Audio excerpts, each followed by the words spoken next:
ខ្ញុំសូមជូននៅទម្លាប់8យ៉ាងដែលធ្វើឲ្យខ្លួនឯងរឹតតែខ្លាំងនិងរីកចម្រើនជាពិសេសទម្លាប់ទី8ទី1ចេះកែប្រែខ្លួនកុំឲ្យមនុស្សឥតតម្លៃនិងរឿងឥតប្រយោជន៍ជាប់គាំងនិងរំខានដល់ខ្លួនឯងអាកប្បកិរិយាកំណត់ជោគវាសនាកំណត់សុខភាពរបស់អ្នកសុខភាពជាទ្រព្យសម្បត្តិដ៏ល្អបំផុតសុខភាពជាដើមទុនដ៏ធំមហិមាទី2ចេះចិញ្ចឹមខ្លួនឯងឲ្យរស់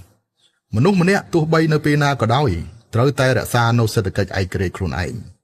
មានតែពេលអាចចិញ្ចឹមខ្លួនឯងរស់ទេទើបមានអ្វីគេហៅថាសេចក្តីថ្លៃថ្នូរសេរីភាពនិងសិទ្ធិជ្រើសរើសរបស់ខ្លួន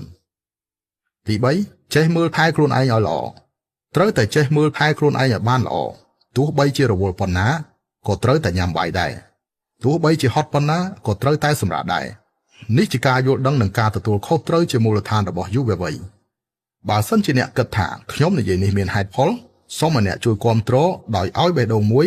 ដើម្បីលើកទឹកចិត្តដល់ការឆ្លៀតពេលដ៏មមាញឹករបស់ខ្ញុំមកធ្វើវីដេអូនេះជូនទស្សនាទី4ចេះជឿជាក់លើខ្លួនឯងត្រូវជឿជាក់លើខ្លួនឯងនៅពេលដែលអ្នកដឹងពីរបៀបជឿជាក់លើខ្លួនឯងទាំងស្រុងទើបមានការលើកទឹកចិត្តនិងភាពក្លាហានកាន់តែប្រសើរទៅប្រឈមមុខជាមួយនឹងការឡើងចុះនៅអនាគតនិងជីវិតរស់នៅទី5ចេះគ្រប់គ្រងខ្លួនឯងឲ្យបានល្អមនុស្សអស្ចារ្យម្នាក់ធាតុសំខាន់បំផុតគឺការសម្រេចបាននូវវិន័យខ្លួនឯងនៅពេលដែលអ្នកមានគោលដៅនិងបំណងប្រាថ្នាពិតប្រាកដអ្នកនឹងជំរុញខ្លួនឯងឲ្យធ្វើរឿងដែលអាចឲ្យអ្នករីកចម្រើនវឌ្ឍនភាពនឹងការលើកកម្ពស់ខ្លួនឯងទាំងនេះនៅពេលដែលមនុស្សម្នាក់អាចយកឈ្នះលើខ្លួនឯងគឺអាចយកឈ្នះលើពិភពលោកទាំងមូលបានទី6ចេះឆ្លុះបញ្ចាំងខ្លួនឯងមានតែការសង្ខេបនិងការកែលម្អចេញពីរឿងតូចតាចកំហុសតូចតាចទើបអាចឲ្យខ្លួនឯងរីកចម្រើននិងឈានទៅមុខបរាជ័យគឺជាម្ដាយនៃភាពជោគជ័យតែសេចក្តីសង្ខេបគឺជាបិតានៃភាពជោគជ័យ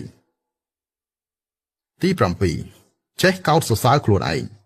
ប្រហែលជាអ្នកមិនស្អាតមិនអស្ចារ្យមិនពូកែប៉ុន្តែអ្នកមាននៅក្នុងពិភពលោកនេះប្រកាសជាជួបនៅរឿងល្អនិងអាក្រក់រៀនចេះកោតសរសើរខ្លួនឯងសរសើរគុណសម្បត្តិនិងភាពខ្លាំងរបស់ខ្លួនសរសើរកន្លែងរបស់ខ្លួនដែលល្អទទួលយកខ្លួនឯងទើបធ្វើឲ្យខ្លួនឯងមានពន្លឺកាន់តែភ្លឺត្រូវចងចាំជានិច្ចថា